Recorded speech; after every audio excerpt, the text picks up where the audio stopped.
이런 사람들은 보다 실존적인 요소가 이런 오산들 안에 포함되어 있다고 하는 가정을 낳은 것이다. 인생과 역사에 관한 현대적 해석은 인간성에 관한 어떤 대단히 거북하고 곤란한 사실을 고도로 그럴듯하게 해본 회피였다. 그것을 인간성에 있어서의 책임의 차원과 죄의 사실과를 둘 다 회피하는 것이다.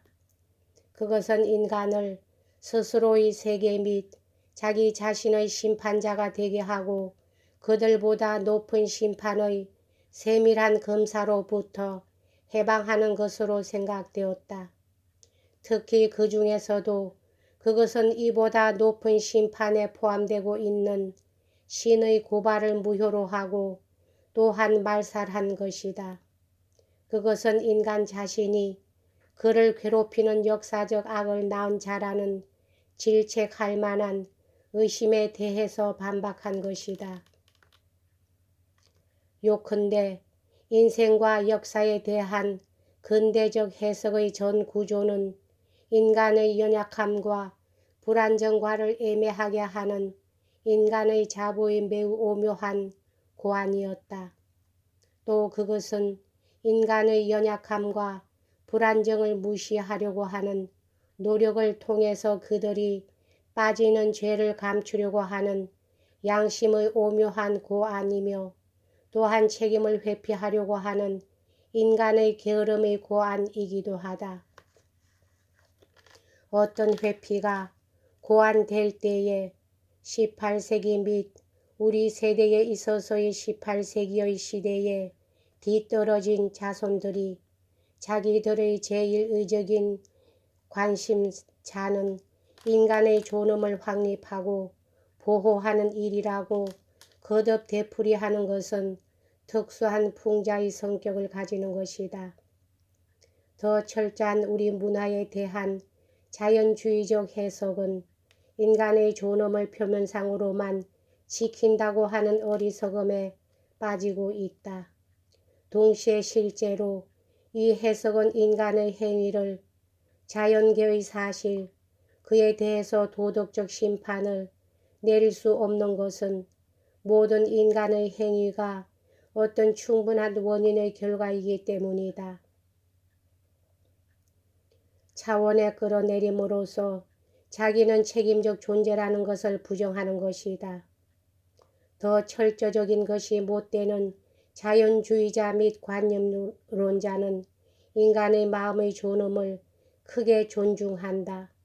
그러나 그들은 그것이 유한의 상황에 관련을 가지고 있다는 것은 이해하지 못한다.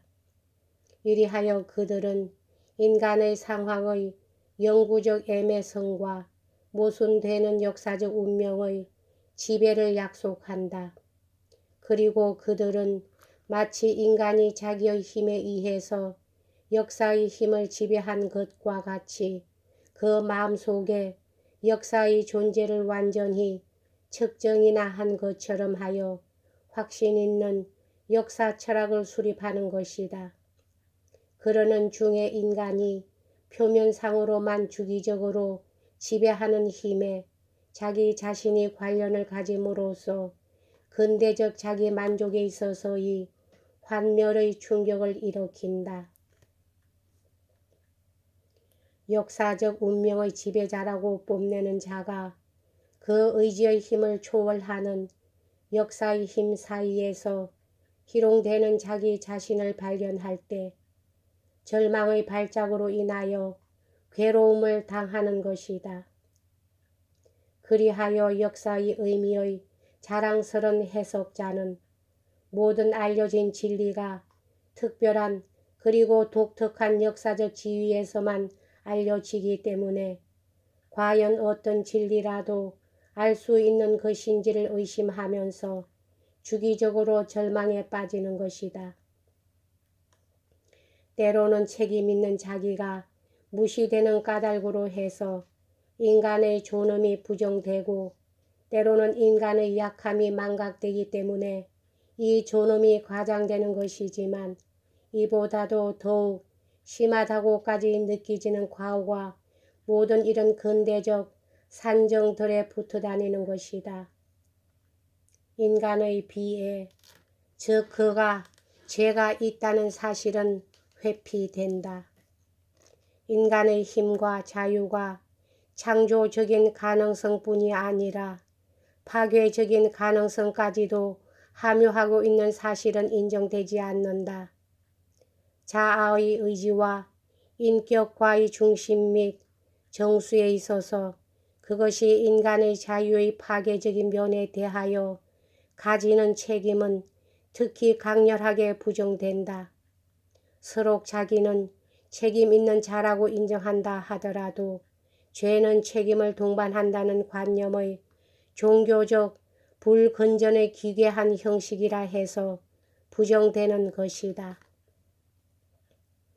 이러한 회피는 근대적인 합리적 오산의 어느 것보다도 훨씬 중대하다.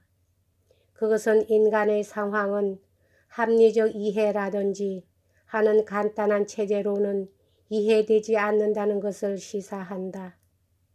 강함과 약함을 둘 다 가지고 있는 인간은 그 합리적 분석이 자기 자신의 오성의 애매함을 초월하는 데서부터 포착된다고 하는 신앙에 근거하고 있는 것이 아니라면 자기 자신을 이해하는 데는 너무나도 애매하다. 인간의 역사에 있어서의 의미의 형은 만일 너무나도 쉽게 분석해서 합리적으로 이해된다면 무의미, 특히 모순이라는 무의미로 인도하는 의미와 신비의 영역에서 그 정점에 도달한다. 그러나 그 중에서도 이에 도달할 수 없는 것 중에 인간의 책임과 그 죄와의 신비가 있다.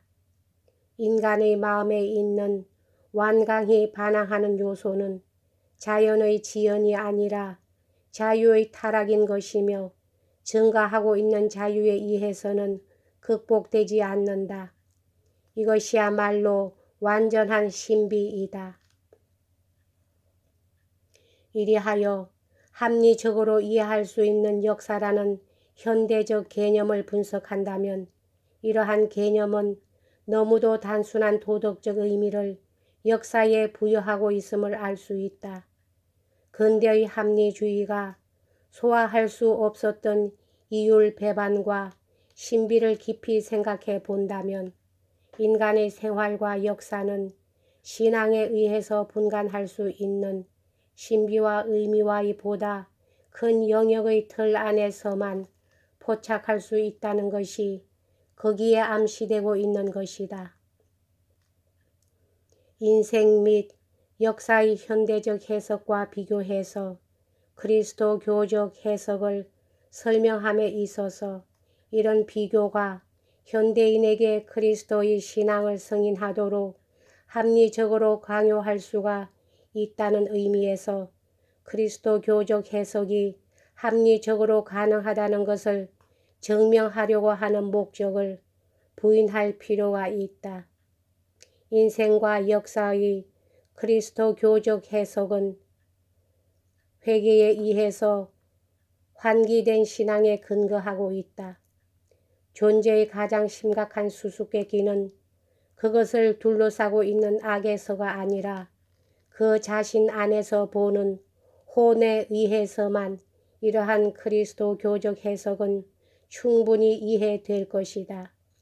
그러므로 현대적 혹은 고전적 역사 철학에 대해서 합리적 비교를 통하여 그 우수한 심원성을 증명할 수 있을 만한 간단한 그리스도교적 역사 철학은 없는 것이다.